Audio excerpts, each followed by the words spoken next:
আজকে শেয়ার করছি ডিমের দুর্দান্ত স্বাদের একটি বাঙালিয়ানা রেসিপি।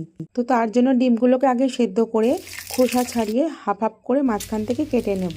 একটা প্যানে ডিমগুলোকে দিয়ে উল্টে পাল্টে ভেজে নেব। তারপর মেন মশলা তৈরি করার জন্য সমপরিমাণ সাদা ও কালো সর্ষে, 3 থেকে 4 চা চামচ পোস্ত, কাঁচা লঙ্কা, লবণ ও সামান্য জল দিয়ে পেস্ট করে নেব। তারপর একটা স্টিলের টিফিন বক্সে সেই মশলার পেস্টে দিয়ে সামান্য জল ও সর্ষের তেল দিয়ে ভালো করে নাড়াচাড়া করে ভেজে রাখা ডিমগুলোকে দিয়ে দিতে হবে এবং উপর থেকে কাঁচা লঙ্কা চেরা দিয়ে টিফিন বক্সের মুখটি বন্ধ করে 20 থেকে 25 মিনিটের মতো ভাপে দেব।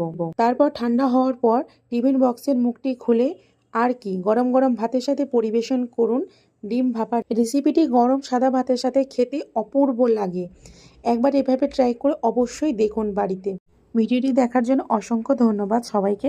আর রেসিপিটি ভালো লাগলে কমেন্ট বক্সে অবশ্যই কমেন্ট করে জানান এবং একটা লাইক আর আমার চ্যানেলটিকে সাবস্ক্রাইব করে দেবেন। থ্যাংক ইউ সবাইকে।